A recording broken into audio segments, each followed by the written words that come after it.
Hey guys, welcome to my channel kitchens concept. और ये series का पार्ट 2 है। This is my introduction.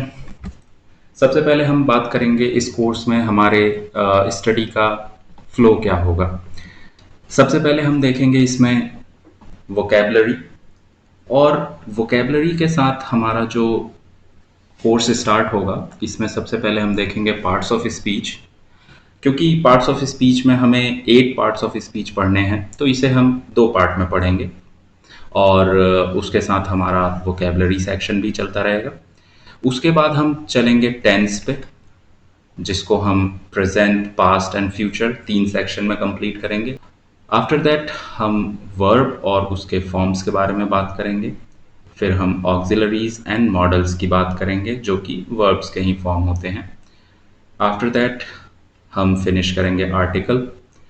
And in सब के बाद हम कुछ यूजेस देखेंगे, जो कि it's and it's, it, apostrophe S और विदाउट अपॉस्ट्रोफी एस, इनमें फ़र्क होता है, वो हम समझने की कोशिश करेंगे। और इन सब के बाद हमारे वोकेबलरीज के कुछ सेक्शंस होंगे, जो सेशन 1 to 40 होंगे। और उन सब के बाद हम चलेंगे हमारा मोस्ट इम्पॉर्टेंट टॉपिक, जो कि है हमारा कॉन्वर्सेशनल सेंटेंसेस। और हमारे इस कोर्स का जो मेन फोकस है वो हमारा यही है, कॉन्वर्सेशनल सेंटेंसेस। सो हम इन सब की बात करेंगे, बट सीरियल वाइज। ओके, सो अब अपने कोर्स में आगे बढ़ते हैं।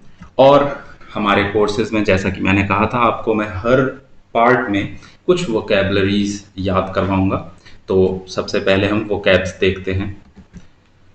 ये हैं कुछ वोकैब्स जिसमें हमारे पास कुछ पर्टिकुलर वोकैब्स हैं जो मैंने इसमें सेलेक्टेड आपको दिए हैं। और ये वोकैब्स जो हैं, इन वोकैब्स को हम याद करेंगे। इसको मैं आपको ऐसे याद करवाऊंगा कि ये आपको हमेशा याद रहेंगे और आप भूलेंगे नहीं। तो देखिए, वोकैबलरीज याद करने के लिए हमें 2 चीज़ें आनी चाहिए। ओके, जिसमें सबसे पहला जो स्टेप है वोकैबलरी याद करने का, उसको हम कहते हैं निमोनिक्स। निमोनिक्स एक प्रोसेस है जिसमें हमें वर्ड्स को किसी चीज से रिलेट करके याद करना होता है। ओके, और दूसरा प्रोसेस है रूट वर्ड्स। ये जो रूट वर्ड्स हैं, ये हमारे कुछ वर्ड्स होते हैं जिनके बेसिस पे बहुत सारे वोकैबलरीज तैयार होते हैं। और ये रूट वर्ड्स जो होते हैं, ये हमारे एक रूट वर्ड्स पे बहुत सारे वोकैब्स होते हैं। ओके, और ये रूट वर्ड्स के साथ हमारे पास प्रीफिक्स और सफिक्स, ये 2 चीज़ें जुड़ती हैं और हमें एक न्यू वर्ड मिलता है, या न्यू वोकैब कह सकते हैं हम। ओके, तो इस तरह से प्रीफिक्स सफिक्स क्या है आपको पता होगा। प्रीफिक्स वो वर्ड्स होते हैं जो रूट वर्ड्स के पहले जुड़ते हैं, या किसी भी शब्द के पहले आने वाला जो शब्द होता है वो प्रीफिक्स कहलाता है। किसी शब्द के बाद आने वाला जो वर्ड होता है उसे हम सफिक्स कहते हैं। ओके, हम जो प्रोसेस अभी यूज करेंगे वो प्रोसेस होगा फर्स्ट प्रोसेस, जिसे हम निमोनिक्स बोलते हैं। रूट वर्ड्स पे भी हम बात करें। Root word is the most effective thing, लेकिन इसके लिए पहले हम निमोनिक्स के हेल्प से कुछ वोकैब्स याद करेंगे। आफ्टर दैट हम रूट वर्ड्स पे चलेंगे। तो चलिए आइए शुरू करते हैं। फर्स्ट वोकैब, ये वोकैब है ऑगरी। इसको इंग्लिश में बोलते हैं ऑगरी। ऑगरी का जो हिंदी में मतलब होता है वो होता है आभास या संकेत। किसी भी चीज का अगर आपको पहले से पूर्वाभास हो, या आपको एक आइडिया हो कि हाँ आगे जाकर क्या होने वाला है, तो उस चीज को हम ऑगरी कहते हैं। फॉर एग्जाम्पल देखिए, these sales figures are a good augury for another profitable year। तो यहां पर वर्ड हमारा यूज हुआ है ऑगरी। यहां पर ये सेंटेंस हमसे कह रहा है कि एक पर्सन है, वो कह रहा है कि जो सेल्स फिगर्स हैं उसके कंपनी के, वो एक अच्छे संकेत हैं, अच्छे संकेत हैं किस चीज के? आने वाले फायदेमंद साल के, प्रॉफिटेबल ईयर के। ओके, तो ऑगरी का मतलब होता है आभास या संकेत। ठीक है, अब देखिए इस वोकैब को याद रखने के लिए हमें निमोनिक्स का यूज करना होगा।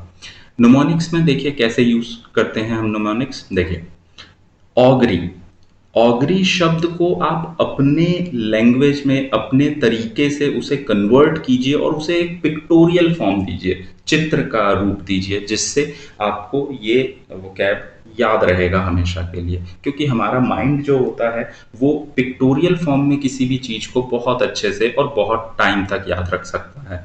तो देखिए ऑगरी, ऑगरी को मैं इस तरह से बोल सकता हूँ, ओ गोरी, ओ गोरी, है ना।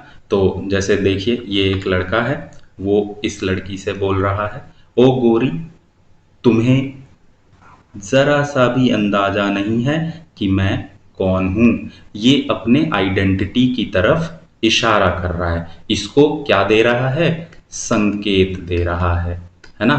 तो इस तरह से आप ऑगरी को ओ गोरी से याद रख सकते हैं, यानी संकेत देना या किसी चीज का पूर्वाभास होना। ओके, चलिए अगले वोकैब पे चलते हैं। This is एसिडुअस। एसिडुअस जो वर्ड है इसका हिंदी में मतलब होता है मेहनती। मेहनती मीन्स बहुत मेहनत करने वाला कोई व्यक्ति होता है, उसे हम एसिडुअस कहते हैं। For example, employees of the retail services are assiduous in their work. Okay, तो जो रिटेल सर्विसेज के एम्प्लॉइज होते हैं वो अपने काम में बहुत मेहनती होते हैं, एसिडुअस। ओके, तो देखिए इसके लिए निमोनिक्स क्या याद करेंगे हम? ऐसी दुआ। ओके, ऐसी दुआ, ऐसी डुअस को हम रिलेट कर सकते हैं ऐसी दुआ से। मतलब ऐसी दुआ मांगो कि हम मेहनती बन जाएं। ओके, ऐसी दुआ मांगो कि हम मेहनती बन जाएं। ठीक है, अब इससे आपको याद रहेगा ऐसी डुअस, यानी ऐसी दुआ। चलिए अगले वोकैब पे चलते हैं। ये जो वोकैब है हमारा, इस वोकैब में हमें दिया है अबॉमिनेबल। अबॉमिनेबल मतलब होता है घृणास्पद, या दोनों ही घृणास्पद है। ठीक है, अबॉमिनेबल का मतलब होता है घृणास्पद। घृणास्पद का मतलब कोई बुरी चीज, कोई ऐसी चीज जो आपको अच्छी नहीं लगती, बहुत बुरी लगती है देखने में या सुनने में, तो उसको हम कहते हैं अबॉमिनेबल। For example, sometimes the behavior of customers in mega marts seems abominable, यानी बहुत घृणास्पद बिहेवियर देखने को मिलता है रिटेल सर्विसेज या मेगा मार्ट्स में। कुछ कस्टमर्स बहुत उल्टी सीधी हरकतें करते हैं, इसलिए। तो इसका जो निमोनिक्स है वो हम कैसे रिलेट करेंगे? देखिए अबॉमिनेबल, इसको हम रिलेट करेंगे अब मीना एबल से। ठीक है, अबॉमिनेबल को हम कैसे तीन पार्ट में तोड़ेंगे? अब मीना एबल, तो हम कहेंगे कि अब मीना इतनी एबल हो गई है कि उसको अपने एबिलिटी पे घमंड है, एबिलिटी पे घमंड है। ओके, अब मीना इतनी एबल है कि उसे अब अपने एबिलिटी पे घमंड है। ठीक है, तो इससे आपको याद रहेगा अबॉमिनेबल, है ना। जैसा कि ये लिखा हुआ है, I am not like other girls, मतलब इसे अब अपने ऊपर घमंड है कि मैं सबसे अच्छी हूँ, मैं और किसी की तरह नहीं हूँ। ओके, अबॉमिनेबल जो कि घृणास्पद होता है। अगला है कन्फ्रंट। कन्फ्रंट का मतलब होता है सामना करना। ओके, कन्फ्रंट का मतलब सामना करना। For example, the retail manager has done some mistake in the accounts, now he will have to confront the head of department। Okay, तो देखिए यहाँ पे एक बंदा है जिसने अकाउंट्स में कुछ गड़बड़ी कर दी है, और ये रिटेल सर्विसेज में है, और ये उसका हेड ऑफ डिपार्टमेंट है, यानी एचओडी है। अब क्या हुआ, इसने क्योंकि अकाउंट्स में गड़बड़ी की है तो इसे अपने बॉस का सामना तो करना पड़ेगा, है ना।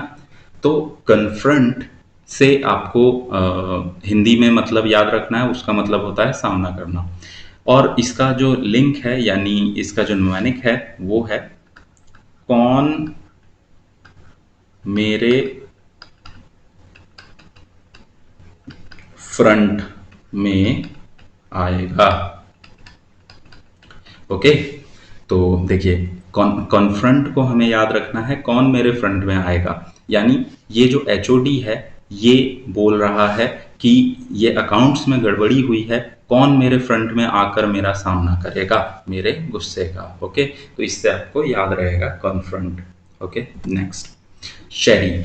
शेरी जो वर्ड है इसका मतलब होता है सतर्क रहना या सावधान रहना। ओके, देखिए for example, I am a bit chary of doing activities in which I do not feel confidence। मतलब अगर कोई मैं एक्टिविटी करता हूँ और उसमें मैं अपने आप में कॉन्फिडेंस फील नहीं करता, तो ऐसे काम को करने में मैं सतर्क रहता हूँ। ठीक है, मतलब मैं बचता हूँ, मैं सावधान रहता हूँ। ठीक है, तो देखिए चेरी बहुत सिंपल है, इसको आप रिलेट कर सकते हैं चेरी खाने से। ठीक है, ये एक लड़का है, इसको चेरी बिल्कुल पसंद नहीं है, तो ये कहता है कि मैं जब केक खाता हूँ तो मैं सतर्क रहता हूँ कि कहीं मुझे केक में चेरी ना मिल जाए। ओके, तो मैं सतर्क रहता हूँ कहीं मैं चेरी ना खा जाऊं। ओके, तो इससे आपको याद रहेगा चेरी। चेरी का मतलब होता है सतर्क या सावधान। चलिए, अब ये हमारे 5 वोकैब्स थे जिसे आपको with the help of mnemonics याद रखना है। अब हम चलते हैं हमारे नेक्स्ट सेक्शन पे जो कि है पार्ट्स ऑफ स्पीच। इसमें हम सबसे पहले बात करेंगे अपने फर्स्ट पार्ट ऑफ स्पीच की जो कि है नाउन। ओके, देखिए नाउन को समझने के लिए हमें इस सेंटेंस को देखना होगा। ये सेंटेंस कहता है noun is a word which shows the name of anything. Anything ध्यान रखिएगा, नेम ऑफ एनीथिंग। और वो एनीथिंग क्या हो सकता है, टेंजिबल और intangible, that can be sensed by one of our senses like nose, eyes, hands and etcetera. Okay, देखिए नाउन की डेफिनेशन हमने बचपन में या स्कूल में बहुत बार पढ़ी हुई है। Noun is a word of place, person and things. Okay, but देखिए नाउन जो है थोड़ा एडवांस लेवल पे हम समझेंगे। नाउन एक ऐसा शब्द है जो कि किसी भी चीज के नाम को दर्शाता है। अब वो चीज कुछ भी हो सकती है, ऐसी चीज हो सकती है जो हमें सामने दिखती है जिसे हम छू सकते हैं, या कुछ ऐसी चीजें भी हो सकती हैं जिसे हम नहीं देख सकते, ओनली फील कर सकते हैं, या बस उसके बारे में सोच सकते हैं, है ना। बहुत सारी ऐसी चीजें होती हैं जिनको हम देख नहीं सकते, बस फील कर सकते हैं, और ऐसी चीजों को हम बोलते हैं इंटेंजिबल थिंग्स। ओके, बट अगर ऐसी कोई चीज है जिसे हम देख नहीं सकते या छू नहीं सकते लेकिन उसे फील कर सकते हैं, तो क्या उसका नाम नहीं होगा? ऑब्वियसली उसका भी नाम होगा। तो हमने जाना है कि नाउन एक ऐसा वर्ड है जो कि किसी भी चीज के नाम को बताता है। ओके, तो इसीलिए हमने कहा noun is a word which shows the name of anything tangible और intangible that can be sensed by one of our senses. हम अपने शरीर के किसी भी सेंसेस से अगर किसी चीज को महसूस कर सकते हैं, देख सकते हैं, छू सकते हैं, सूंघ सकते हैं, तो उन सारे चीजों के नाम को हम क्या कहेंगे, नाउन कहेंगे। ओके, अब देखते हैं काइंड्स ऑफ नाउन।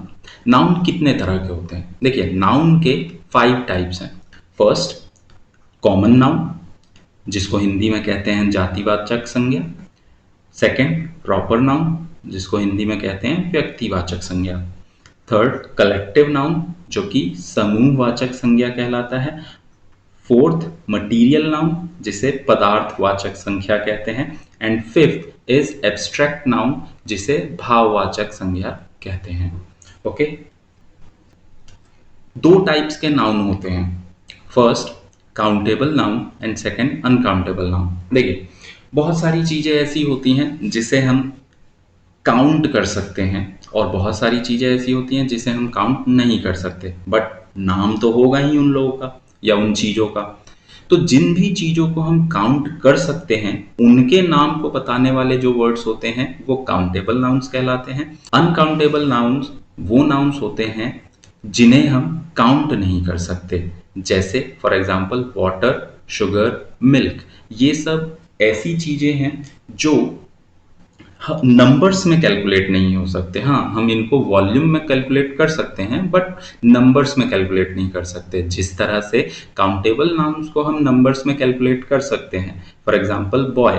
तो देखो, बॉय कोई भी बॉय हो सकता है, या एक बॉय, या बहुत सारे हो सकते हैं, तो उन्हें हम बॉयज कहेंगे, है ना। तो ये प्लूरल हो गया और ये सिंगुलर हो गया। इसी तरह से बुक, बुक को हम बुक भी कह सकते हैं या बुक्स भी कह सकते हैं। ओके, अगर वो एक है तो बुक और वो एक से ज्यादा है तो बुक्स। सिमिलरली चेयर, चेयर भी चेयर कह सकते हैं या चेयर्स कह सकते हैं। तो आई होप आपको समझ में आया होगा कि काउंटेबल नाउन क्या होता है और अनकाउंटेबल नाउन क्या होता है। ओके, अब देखिए, अनकाउंटेबल नाउन में मोस्टली कौन से नाउन आते हैं? Abstract noun and material noun. Okay, abstract noun मतलब भाववाचक संज्ञा, जो कि हम फील करते हैं, हमारी जो फीलिंग्स होती हैं, जिसे हम सोचते हैं। तो ऐसे नाउन, मोस्टली ऐसे नाउन्स जो होते हैं वो अनकाउंटेबल नाउन्स होते हैं।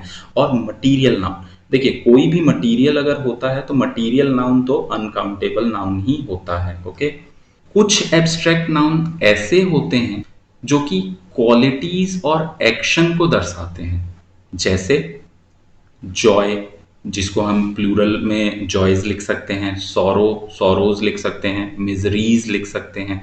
तो ये जो नाउन्स हैं जो कि क्वालिटीज और एक्शंस बताते हैं, उसे हम प्लूरल में लिख सकते हैं। लेकिन इन कुछ एब्स्ट्रैक्ट नाउन्स के अलावा बाकी जितने भी एब्स्ट्रैक्ट नाउन्स और मटेरियल नाउन्स होते हैं वो सारे अनकाउंटेबल नाउन्स होते हैं। ओके, तो आई होप आपको ये समझ में आया होगा काउंटेबल नाउन्स क्या होते हैं और अनकाउंटेबल नाउन्स क्या होते हैं।